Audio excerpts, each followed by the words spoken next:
Morning students, 5th class, lesson number 2 SST में, जिसका नाम है मानचित्र।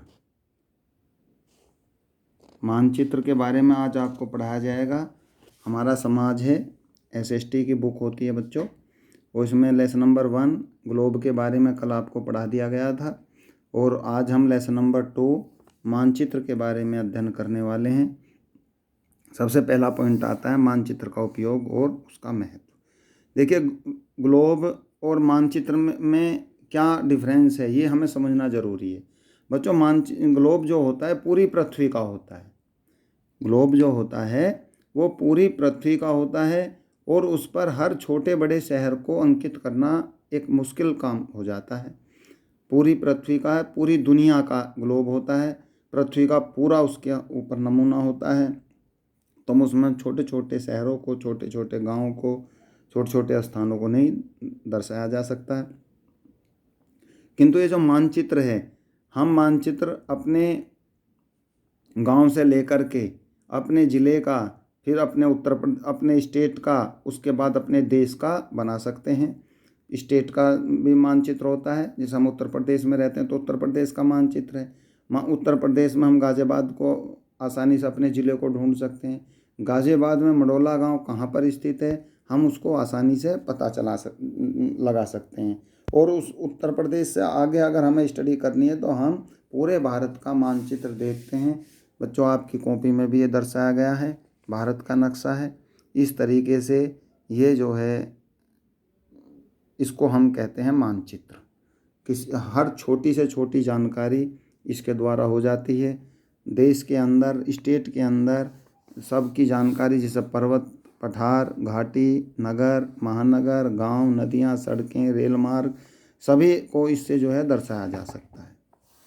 भिन्न भिन्न प्रकार के बच्चों मानचित्र होते हैं, और जहाँ विभिन्न प्रकार के मानचित्र, कुछ देश के लिए, कुछ तो नगर के लिए होते हैं, कुछ शहरों के लिए होते हैं, कुछ सड़क मार्ग के लिए होते हैं, कुछ नदियों के लिए होते हैं, कुछ समुद्र के लिए होते हैं, महासागरों के होते हैं, रेलवे लाइन के होते हैं, कृषि योग्य भूमि के होते हैं। कहने का तात्पर्य ये है बच्चों, हर क्षेत्र का अलग अलग मानचित्र होता है, और जहाँ इस सब का संग्रह किया जाता है, सबको इकट्ठा किया जाता है एक पुस्तक के अंदर, तो उसको हम एटलस कहते हैं। जहाँ हर क्षेत्र के बारे में जानकारी होती है, हर क्षेत्र का अपना एक मानचित्र होता है। राजधानी का होता है, अनेक प्रकार के होते हैं। विश्व के देशों की राजधानियाँ, राज्यों को, जिलों को दर्शाने वाले जो मानचित्र हैं, वो सब राजनीतिक मानचित्र कहलाए जाते हैं। जो मतलब राजधानियों को, राज्यों को, जिलों को दर्शाते हैं। इसी प्रकार वातावरण की दिशाएं, भौगोलिक स्थितियां, पर्वत, नदियां, पठार, वन, वायु, जल, स्थल, मार्ग, उद्योग धंधे, खनिज उपज आदि प्रदर्शित करने वाले मानचित्र को भौगोलिक मानचित्र कहा जाता है। तो ये मानचित्र 2 प्रकार के होते हैं। एक राजनीतिक, जिसमें हम शहरों, कस्बों, गांव और आपके ज़िला, स्टेट और पूरे भारत का बड़े बड़े शहर, उनकी राजधानियाँ, इसको जो है दर्शाते हैं, तो उनको राजनीतिक। बाकी सब जो आता है, जो उसमें पर्वतों के बारे में, नदियों के बारे में, पहाड़ों के बारे में, वायु स्थल मार्ग के बारे में, सड़कों के बारे में, रेलवे लाइन के बारे में, उद्योग धंधों के बारे में, तो सभी की जानकारी जो दी जाती है मानचित्र को, उसको हम भौगोलिक मानचित्र कहते हैं। बच्चों, मानचित्र के अंदर जब आप देखेंगे तो उसमें हम कुंजी का प्रयोग करते हैं, की का प्रयोग करते हैं। की मीन्स कुंजी। उसके लिए हम कुछ चीज़ें सेलेक्ट कर लेते हैं कि मान लिया हमें सड़कों का अध्ययन करना है, तो सड़कों को हम मानचित्र के अंदर किस चीज़ से जो है प्रदर्शित करेंगे, नदियों को किस से प्रदर्शित करेंगे, दिशाओं को किस से प्रदर्शित करेंगे। तो ये सारी कुछ जो हैं, बांध, नदी, जंगल, मंदिर, गिरजाघर, कोई भी हो, हॉस्पिटल, उनको हमें किस किस चीज़ से प्रदर्शित करना है, तो इनको हम कुंजी बोलते हैं। जिसमें कुछ निम्नलिखित बातों का ध्यान रखना अति आवश्यक है। जैसे दिशाएं हैं, मानचित्र में दिशाओं का ध्यान अति आवश्यक होता है। दीवार पर टंगे उत्तर में पुस्तकों में छपे हुए मानचित्रों के ऊपर का भाग उत्तर दिशा को तथा निचला भाग दक्षिण दिशा को दर्शाता है। हमेशा जो मानचित्र होता है, ये ऊपर का भाग उत्तर दिशा और नीचे का भाग दक्षिण दिशा में ही होता है। दाईं और बाईं आप समझ सकते हैं कि पूरब और बाईं ओर की दिशा पश्चिम कहलाती है। दोनों दिशाओं के जो बीच की दिशाएं हैं, उसको हम उत्तर पूर्व दिशा, पूर्व पश्चिम दिशा, पश्चिम दक्षिण दिशा, दक्षिण उत्तर पूर्व दिशा, तब पूर्व और दक्षिण के बीच की दिशाओं को दक्षिण पूर्व कहा जाता है। जिस तरीके से ये इनके बीच के भाग होते हैं तो उसको हम इन दिशाओं के नाम से पुकारते हैं। बच्चों, सेकंड नंबर इसमें आता है पैमाना, स्केल। पैमाने का प्रयोग इसमें दो स्थानों के बीच की दूरी लिखने के लिए किया जाता है। ठीक है, इसकी सहायता से हम किन्हीं दो स्थानों के बीच की दूरी ज्ञात कर सकते हैं। पृथ्वी हजारों किलोमीटर लंबी चौड़ी होती है और एक कागज़ के टुकड़े पर वास्तविक जानकारी देना ये नहीं हो पाता है, संभव नहीं है। तो हम अनुमानित पैमाने से इसकी जानकारी देते हैं। पहले जो है उसको मान लिया जाता है कि इतने किलोमीटर बराबर इतने इंच, 1 सेंटीमीटर बराबर 100 किलोमीटर, ऐसे जो है हम मान लेते हैं, जिससे उस पृथ्वी की लंबाई की चौड़ाई की सारी जानकारी उस पैमाने के द्वारा दे दी जाती है। अनुमानित जो पैमाना है वो इस तरीके से नापा जाता है। आप देख रहे हैं 1 सेंटीमीटर बराबर 100 किलोमीटर दे दी गई है। यहाँ कुछ मानचित्रों में 1 सेंटीमीटर बराबर 1000 किलोमीटर दे दिया जाता है, क्योंकि कॉपी या रजिस्टर के पेज पर उस पूरे जो है उतनी लंबाई चौड़ाई को दर्शाना संभव नहीं हो पाता है। इसलिए बच्चों, अनुमानित पैमाने से मान करके हम जो हैं इसको जो है प्रदर्शित करते हैं। रंग। नंबर 3 आता है कलर। मानचित्र में कई रंगों का प्रयोग किया जाता है। जो हमारे मैप होते हैं, आप भी देखेंगे तो उसमें मैप विभिन्न प्रकार के डिफरेंट टाइप कलर्स का जो है यूज़ किया जाता है। कहीं उसमें कलर्स ग्रीन कलर दिखाए जाते हैं, कहीं येलो कलर दिखाए जाते हैं, कहीं वाइट कलर दिखाए जाते हैं। वो क्यों दिखाए जाते हैं? क्योंकि वो प्रदर्शित करते हैं, जैसे ग्रीन कलर है तो ग्रीन ट्री को प्रदर्शित करें, हरे भरे क्षेत्र को, वन इत्यादि को प्रदर्शित करते हैं। जो वाइट होते हैं हमारी नदियों को प्रदर्शित करती हैं।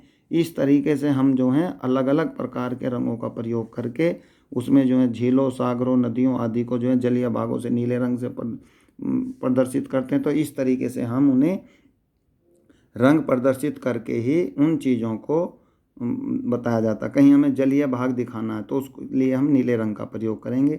मैप को देखते ही बच्चे समझ जाते हैं कि ये यहाँ पर जो है पानी है, जल है।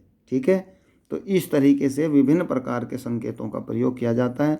ऐसे ही नंबर 4 में संकेत हैं, या आप देख भी रहे हैं कि कुछ संकेतों का प्रयोग किया जाता है, जैसे मार्ग हैं, चाहे वो सीमाएं हैं या लाइनें हैं, पुल हैं, शहर हैं, नदी हैं, बांध हैं। उन सब के लिए भी मानचित्र में विभिन्न प्रकार के संकेतों का प्रयोग या चिन्हों का प्रयोग जो है किया जाता है। जैसे मैं आपको इस तालिका में दिखाऊंगा कि अंतर्राष्ट्रीय सीमा को इस तरीके के चिन्ह से प्रदर्शित करते हैं, अंतर्राज्यीय सीमा को इस तरीके से प्रदर्शित करते हैं। पक्की सड़क को आप देख रहे हैं, पक्की सड़क को इस तरीके से, कच्ची सड़क, रेलवे लाइन, पुल और शहर, इस ऐसे ही चिन्हों से या संकेतों से प्रदर्शित किया जाता है। आगे बढ़िए। अस्पताल प्लस का चिन्ह लगाते हैं, और सभी जगह आप देखते होंगे हॉस्पिटल के अंदर, एम्बुलेंस के अंदर या जितनी भी हॉस्पिटल जुड़ी हुई गाड़ियाँ हैं सभी प्लस का होता है, जिससे पता चल जाता है ये गाड़ी हॉस्पिटल से रिलेटेड है। नदी हैं, बहते हुए पानी का प्रदर्शित किया जाता है। बांध हैं, इस तरीके का चिन्ह होता है। जंगल, मंदिर, गिरजाघर, मकबरा, इस तरीके के चिन्हों से हम जो हैं इसको प्रदर्शित करते हैं, चिन्हित करते हैं। मानचित्र जो होते हैं बच्चों, ये कई प्रकार के होते हैं। अभी आपको पहले बताया गया था, कुछ राजनीतिक मानचित्र होते हैं, कुछ भौगोलिक मानचित्र होते हैं। तो इनके बारे में भी हम थोड़ा सा अध्ययन कर लें कि राजनीतिक मानचित्र कैसा होता है, भौगोलिक कैसे होते हैं। बच्चों, नंबर 1 है राजनीतिक मानचित्र। यह मानचित्र देश और देश की राज्यों को दर्शाने का काम, राज्यों की सीमाओं को दर्शाते हैं। साथ ही ये देशों और राज्यों की राजधानियाँ और अन्य महत्वपूर्ण शहरों को भी दर्शाते हैं। कहने का तात्पर्य ये है बच्चों कि ये शहरों के नाम, राज्यों की राजधानियाँ, विभिन्न प्रकार के देश और उन देशों की राजधानियों को दर्शाने का कार्य करते हैं और उनकी राजनीतिक सीमाओं को भी दर्शाते हैं। नेक्स्ट नंबर होता है प्राकृतिक मानचित्र।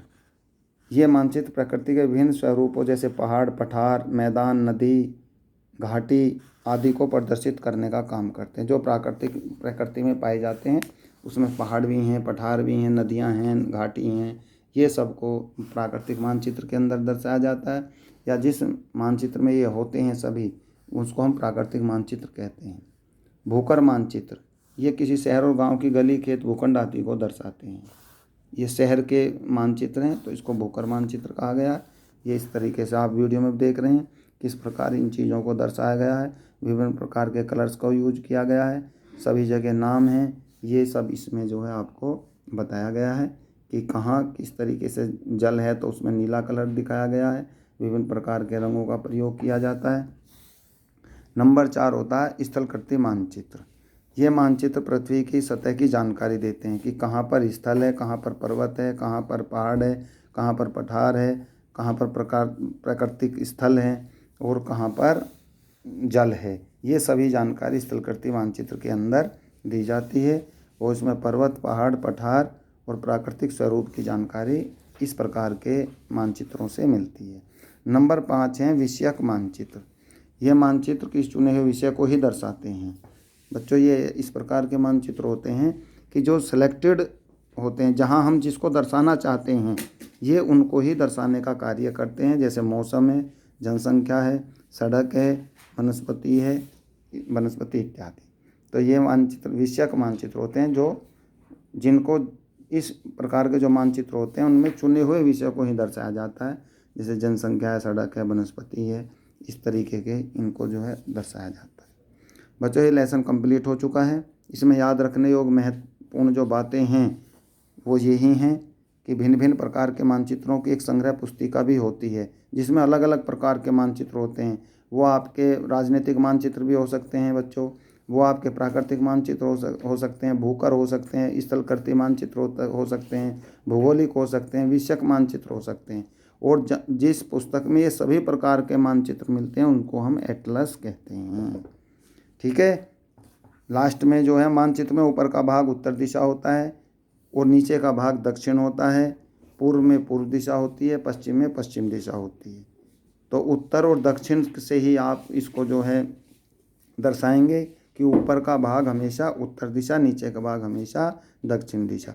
जब भी आप नक्शे को देखते हैं, भारत के नक्शे को, तो नीचे की तरफ आपको एक अलग से जुड़ा हुआ एक देश दिखाई देता है जिसको हम श्रीलंका कहते हैं, जो कि हमारे दक्षिण में ही स्थित है।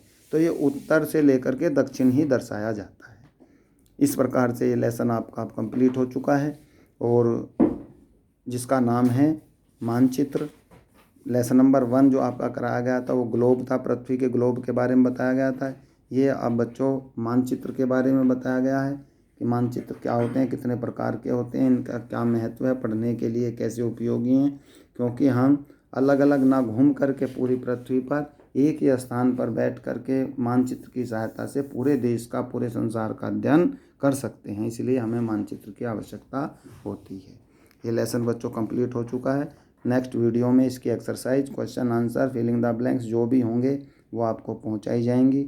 आप वीडियो देखते रहें और मेहनत के साथ जो है पढ़ते रहें, जिससे आपका ये छुट्टियों का जो चला हुआ है प्रोसीजर, ये आपका कुछ सदुपयोग इनका हो जाए और आप इधर उधर ऐसे महसूस ना करें कि आपकी पढ़ाई नहीं हो रही है। किंतु जिन बच्चों के पास बुक नहीं है उनकी अपनी एक मजबूरी हो जाएगी, इसलिए आप स्कूल से कांटेक्ट करें, अपनी बुक्स लें, जिससे बुक्स आपके पास हो जाएंगी तो वीडियो के साथ आप पढ़ सकते हैं। और लॉकडाउन की छुट्टियों में जितना भी आप ज़्यादा से ज़्यादा संभव होगा उतनी आप पढ़ाई कर सकते हैं। Thank you.